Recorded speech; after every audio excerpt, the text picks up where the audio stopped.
The Chazan was our darshan last year and spoke at length about vegetarianism and other veganism and things like that. And so I was really in a pickle to figure out who was going to be our speaker this year. And Jon Simon stepped forward. And so I want to invite Jon Simon, who is a regular in the early minyan, a regular in the Shabbat study group that takes place in the library. And so that's an invitation if you want to participate, and a regular organizer of the most important work of the blood drive here at the synagogue. So without further ado, Jon, please.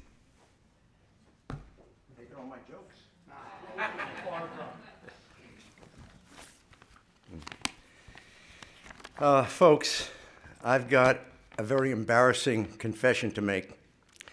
My first attempt at this Deli sermon failed miserably. So if you'll permit me, I'd like to share with you why I failed, how I found inspiration, and how, with some religious guidance, I uncovered deeper halachic insights in the process. You know, when Rabbi Harris first offered me this honor, I thought it would be simple. Torah and Deli. I mean, what could be more Jewish? You know, obviously a deli lunch would give me a lot of food for thought. But when I pictured all the condiments, I even began to relish the idea. At the very least, I thought, this would force me to catch up on my Jewish learning. Easy peasy, right? Wrong. First, I tried finding deli references from Jewish sources, but the closest thing I could find was in the book of Judges, the story of Samson and Delilah. Oh, come on, how lame is that? Nothing about Deli. Oh my God, I began to panic. Who could I turn to for Deli insights? Certainly not country music singer Dolly Parton. And I wasn't about to join a mystical seance to ask advice in the afterlife from Nelson Mandela, nor was I about to consult the spirit of Salvador Deli. I mean, that would be surreal. But I know what you're thinking. You're thinking, why didn't he seek out the spiritual guru himself, the Dalai Lama? Well, first of all, he's not a Jewish authority. And secondly, if I were to take a gamble, I'm not about to bet on a llama. Time out. I'm hearing some groaning. Now, I know you're all grown-ups, but officially the only person in this shul allowed to groan is Erwin Groner. Now, there are some who claim that the Dalai Lama once owned a deli because of an old sign that they found. The sign said, if you loiter in front of this deli every day, you will have dilly dally deli at the Dolly's Deli. But seriously, I was desperate for help. I needed spiritual guidance. So I drove to Bethel, and with my kippah and my talit on, I stood in silent prayer before those two awesome, inspiring doors where most of us focus our thoughts on Yom Kippur, the doors to the kitchen. Just then, Kevin Trainer appeared. I said, Kevin, you run the kitchen. What are we serving for the deli lunch? He said, mostly meats, no dairy. Oh my God, I said, that's it, meat. I would talk about meat. Now I had something to chew on. But who could help me beef up my halachic knowledge? Oh yes, I would turn to the world's foremost authority on halakha on meat, the renowned Rabbi Chaim Berger. And since no dairy was involved, I didn't need a dairy authority. I mean, had I needed one, obviously, I would have consulted Bethel's own cheese expert, Ricardo Munster. So I called Rabbi Chaim Berger and I introduced myself. I told him I needed a better understanding of meat for the deli sermon. In that case, he said, you'll need to reread the entire Torah from the beginning. So I started with Genesis. It wasn't until I got to the Garden of Eden that I realized the naked truth. The proof is in Genesis 1, after God blesses Adam and Eve and says, be fertile and increase. Vayomer Elohim, and God said, Hinei notati lachem et kol esev zorea zera asher al panei chol haaretz. Behold, I give you every seed-bearing plant upon all the earth. V'et kol ha'etz asher bo peri etz zorea zora lachem yehiyeh liochla. And every tree that is seed-bearing fruit, they shall be yours for food. In other words, seed, herb, tree, fruit, yes, you can eat. Anything else? No. I phoned Rabbi Berger. Rabbi, I just read that Adam and Eve were commanded to be vegetarians, but where's the beef? He said, you've got to wait another 1,600 years. I said, 1,600 years? Rabbi, I'd be happy to make it to my own grandson's bar mitzvah. He said, be patient, Simon.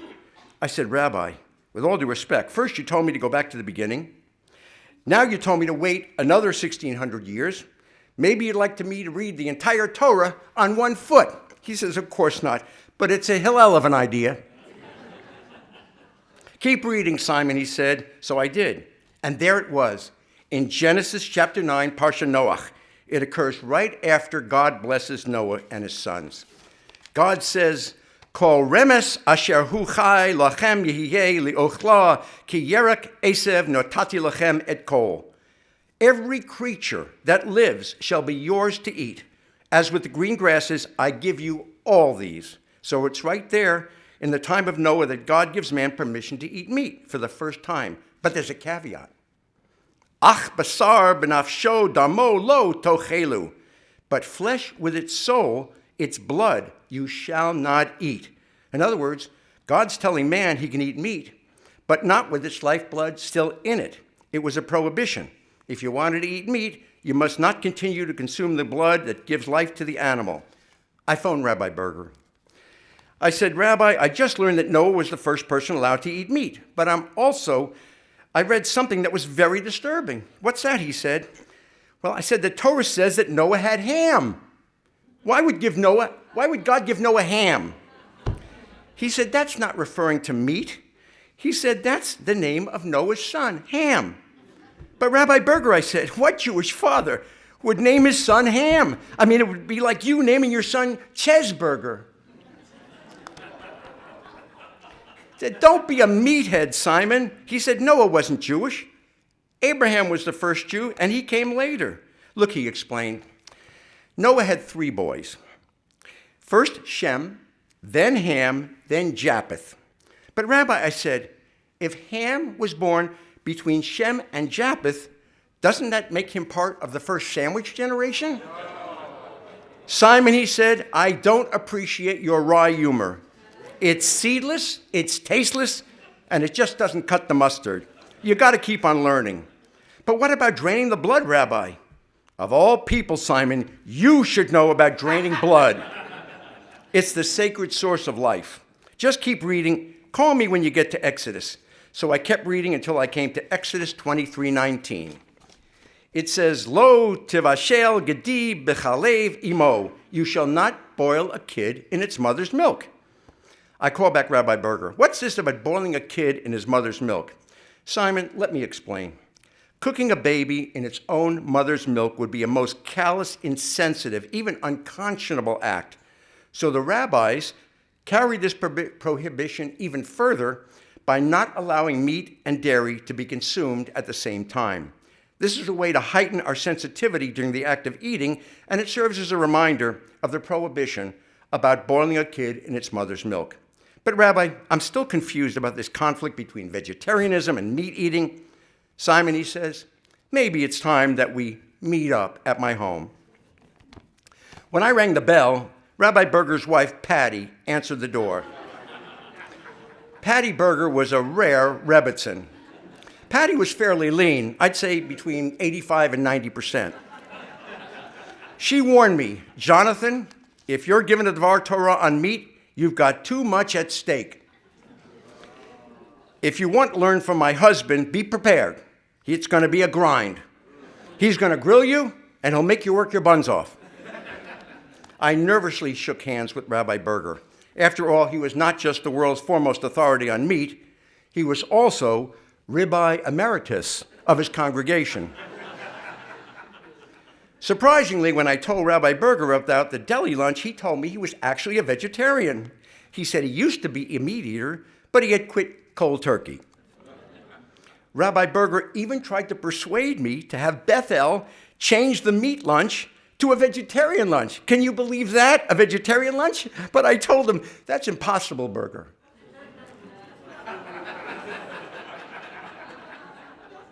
Well then, he said, what types of meat will you be serving? I said, Rabbi, I'm not sure. Maybe turkey, salami, corned beef, maybe tongue. He said, avoid the tongue. It's Lashon Hara. I said, but Rabbi, shouldn't we let the tongue speak for itself? He didn't answer. I figured he was tongue-tied. I said, don't worry, Rabbi. I doubt we'll serve tongue. It's very expensive. But what do you think about us serving deer meat instead? After all, deer meat is kosher, okay? And it's the least expensive meat that you can buy. He said, well, why are deer legs so cheap? I said, because deer legs are always under $1. He said, Simon, are you here to learn about meat, or did you just come to chew the fat? I said, Rabbi, can I use that funny line in my talk, or should I get my humor from your old minion in Philadelphia? He said, Simon, don't make fun of the Philly mignon. That's not funny, he said.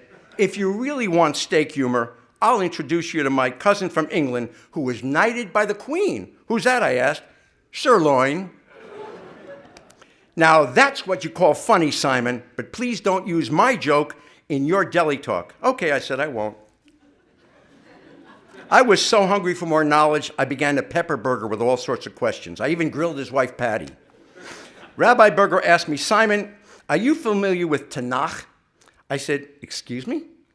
Tanakh, he repeated. What's the first thing that comes to mind when I say Tanakh? I hesitated. Then he got a little testy with me. Think, he said. Tanakh, Tanakh, Tanakh. I said, who's there? He said, this is not going to be simple, Simon.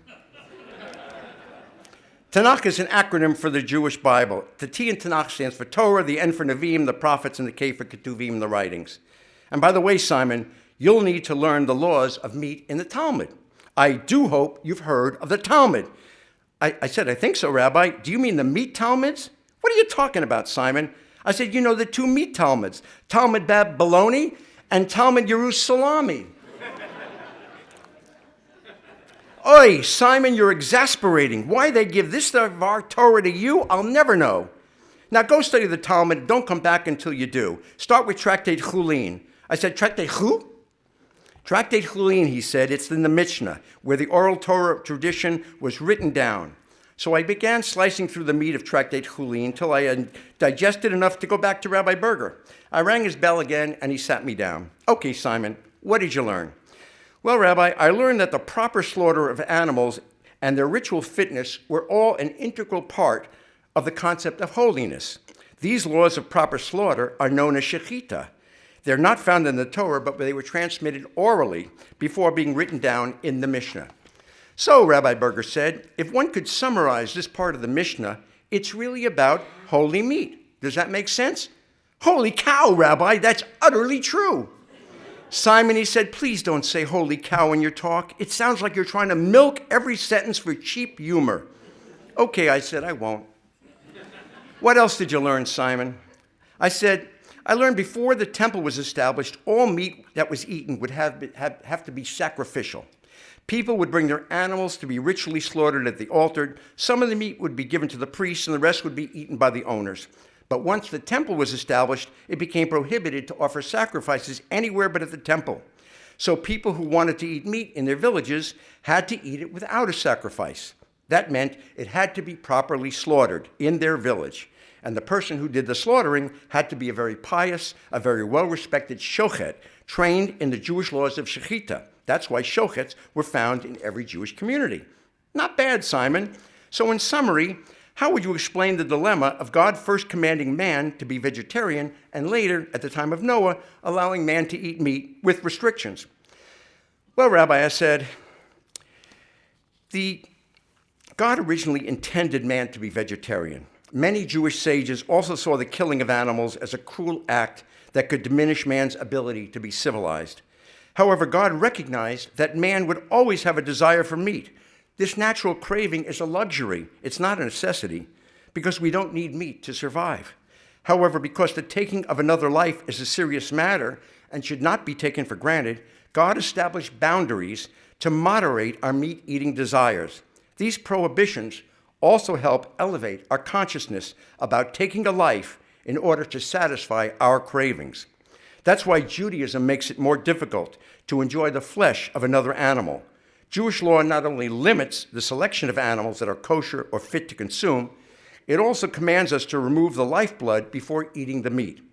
And if we're forced to wait a minimum amount of time between eating milk and meat products, it ensures that our consciousness is focused on the command not to boil a kid in its mother's milk. So, well, Simon, do you think you're ready for this Devar Torah? I said, not really, Rabbi, but I hope at least I've done my due diligence. Simon, he said, I think the congregation is getting hungry and they're eager for that deli lunch. Okay, I said, I'll stop dilly-dallying. Just tell me, Simon, is there anything new at the deli lunch this year? I said, yes, actually there is. This year, as a safety precaution, we've purchased 24 cases of frozen Band-Aids. Well, why is that, he asked. I said, because given the fact that we're serving deli, many of our congregants could end up with cold cuts. Oi, Simon, you'd better stop now. But before you conclude, is there anything else you'd like to add? Yes, Rabbi. I want to say that it's been an honor and a privilege to be allowed to deliver this deli sermon, thanks to Rabbi Harris. I'm especially touched because I knew both Dave Levine and Rabbi Rudolph of blessed memory and how instrumental they were in creating this wonderful Sukkot deli tradition. May their memories be for a blessing to all of us and to all those whose lives they touched. And one more thing, please be courteous at the deli table. Don't chag the table, instead, chag sameach.